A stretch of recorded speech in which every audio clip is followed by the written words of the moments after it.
Hello and welcome to another Filmmakers talk at the Kaboom Animation Festival 2021. Online this year, and we're doing several talks today with some of the makers of the short films in the competition. And actually we're going to be talking to Shoko Hara, who is with us from Germany through Zoom, about her film Just a Guy, which is playing in the documentary competition at the festival and still on view until the end of April 5th. So welcome Shoko, welcome to our program. Hello, thank you for the invitation. You're more than welcome. It's very nice that we can have you here. So your film is called Just a Guy, and not everyone will have seen the film yet by the time that they see the interview. This is quite a confrontational film. I think when you watch it as an audience, a film that follows three different women, of which you are one, actually, who all corresponded with an American serial killer who is no longer alive now. His name is Richard Ramirez. Can you say a little bit, because this is very interesting, I think, very personal project also. How did this film come about? Yeah, I was looking for a topic for my debut film in 2018, and I usually make film based on my own experience, and I wanted to make a film about love and sex, and then I suddenly remembered that I received a letter from Richard Ramirez 2011. So then I also remembered that he had a lot of female fans, and then I started to question what kind of women these were, and why they considered him as a partner or boyfriend, and if he really deserved to be loved, and if it is really can be defined as a love.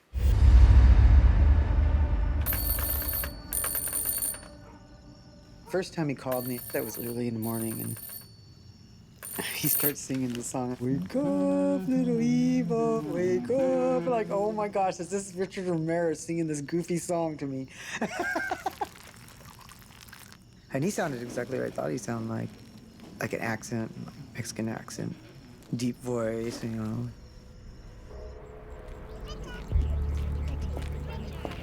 But I heard he killed a woman and pulled out her eye and had sex with her eye socket. Oh, Richard, I'll do anything. Here, look, you know, whatever. I didn't want to be those girls that are all groupie around him and stuff. So I told him, you know, just for me, can you just wave at the camera? And sure enough, that night on the news, he turned to the camera and he smiled and waved at me. I was like, yes. And that was really cool. Yeah, so can you say a little bit about, because your own correspondence is also in the film, right? And how did this come about that you corresponded with him when he was in prison, all the way towards the end of his life? Yeah, it started through the second red hair protagonist in the film, Sarah. She is my friend since I'm 14 years old, and I knew that she already corresponded with him from 2010, I guess, and she wanted to make him a favor because it was well known that he has a fetish for feet and for Asian girls, and she thought that he will be happy about receiving some pictures of an Asian girl, and she asked me if I want to join her photo shootings. And I was 21 back then, and I was very naive, and it really felt like I would take pictures for normal celebrity, and so I said yes. And then Richard Ramirez sent a letter afterwards. Hi, nice to meet you. You are very pretty and you have cute feet.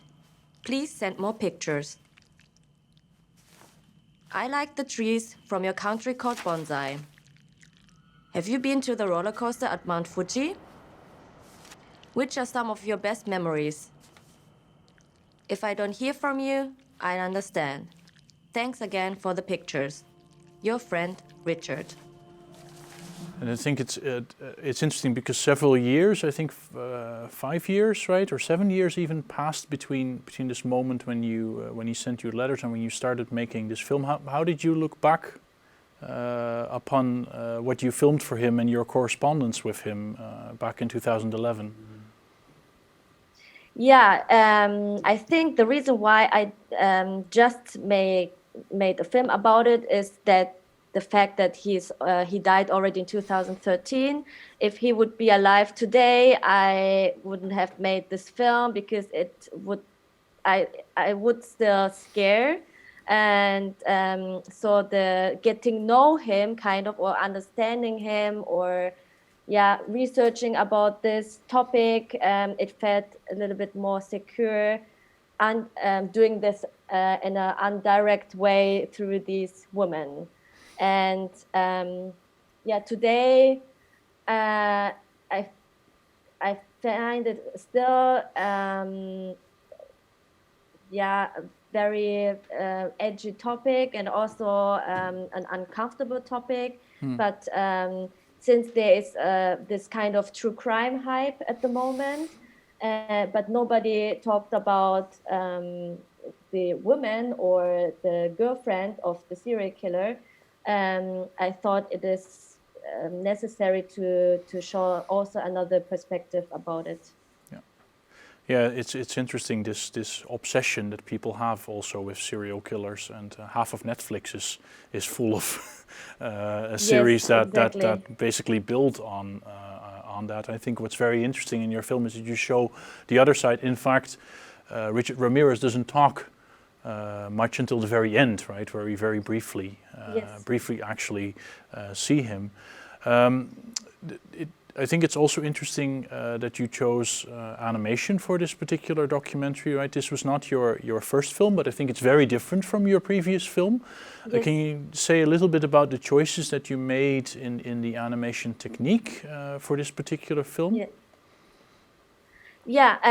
First I want to say also about not showing Richard Ramirez, because it was a very important decision to not to show him, because I didn't want to glorify him, and it shouldn't be about his crime career or about himself. It should focus on the woman, so that was on purpose that I didn't show him until the very end. He's shown enough, right? There's so much out there. Yes, exactly. So and about the animation techniques and about the design, I used two different different visual layers.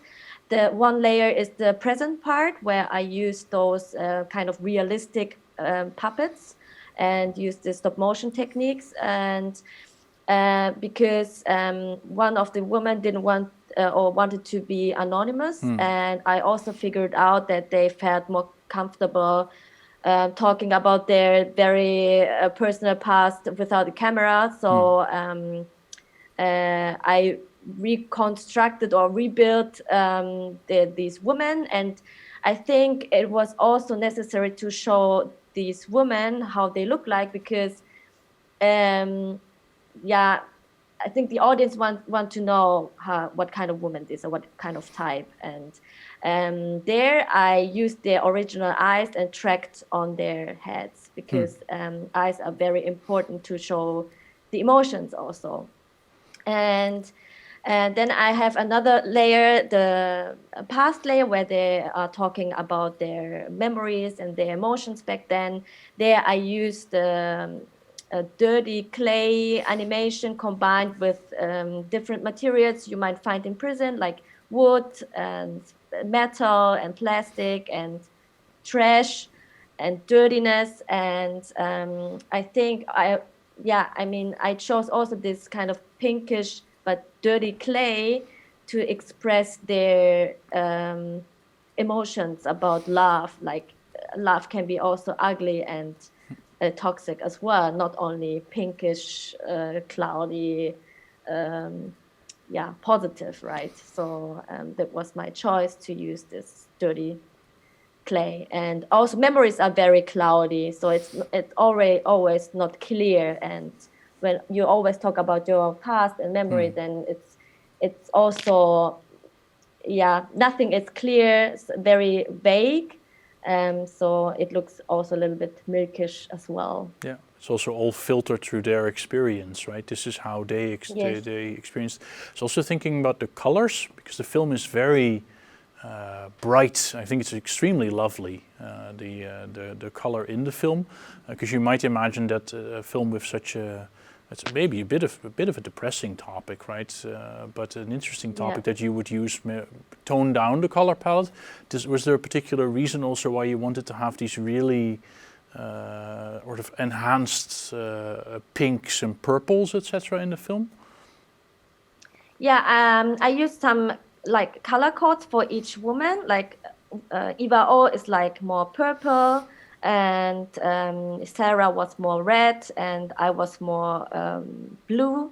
And I think it was also important that the audience can see who is talking at the moment, or what it is about Sarah now, or you know, that they can separate it kind of. But using color at all, it is also, of course, important, I guess, because it's still about something positive. It's about emotions, and it's about love. And I also figured out that their relationship with Richard Ramirez wasn't that different than another, like a normal relationship outside, because it's always still about jealousy and disappointment and toxic relationship as well. But it can be also nice, right? So I think that's very interesting that you show that in this film also, because the focus is so much on these men always, and it's very interesting to have the focus on the three women in this film and their particular experiences, and those are both positive and negative, and they did get something out of this relationship with him. I was also thinking towards the end of the film, there's quite a lot of focus also on how Ramirez is presented in especially on social media, on the internet. Is that something that also that you really wanted to focus on specifically in the film? Because he's quite idolized online in a particular community. Yeah, I think it's very weird because he's already dead, but I wanted to also show that he is still like a icon and like a legend. And it's very weird because like 15, 16 years old girls don't have any boyfriends because they're in love with Richard Ramirez, and they don't want to have a normal boyfriend because they love Richard Ramirez. And that is weird because if he would be still alive, he would be, I think, over 60 years old. And these, young girls, they love this kind of old guy. And it's weird. But also this phenomenon I wanted to show as well. And that, he's very popular still, even though he died already 2013. Yeah. I think that is very interesting to show also that the man is dead, but the man also lives on in his own way. I was going to ask you one last question. What did the two women who you interviewed, did they see the film? How did they respond to the finished film? Sarah, she really liked it, and I think she was also a little bit scared because she definitely wanted to be anonymous, so she's fine with it. But still, she is going to marry another death row inmate soon. So it is important that the U.S. government doesn't figure out that she had already a relationship with a serial killer in the U.S. But she really liked it, and she was a little bit scared that I might judge her in the film, but it was fine. And Eva O, I sadly cannot reach her since last year because I think she's not well. Is this also a project that you would like to continue with in the future, or do you feel that this is now a sort of topic that it's also dealing with your own past that you're done with now, or would you like to do more on this kind of topic, also the kind of fan culture around these men in the future? I would like to make an animated documentary series about true crime, but the next time I would like to focus more on female murderers and rapists, because it's also not there are no films about it at the moment, but the very next project will be about my childhood and about grief in a childhood. When you lose a family member, so it will be also based on my personal story. Yes. Looking forward to it very much to see your next film. That is all we have time for this interview, unfortunately. But Shoko's film, Just a Guy, can still be seen on the online festival platform until the very end of April 5th. It is in the documentary section. And of course, it is also still in the running for the award for Best Documentary Film at the festival. So please go and see it on the platform and watch many of the other films that we have on there as well. Thank you, Shoko, for joining us from Germany and talking about your wonderful film, Just a Guy. And of course, next year we hope very much that you will join us in Amsterdam again at the physical festival. Thank you, Shoko, for being with us. Thank you.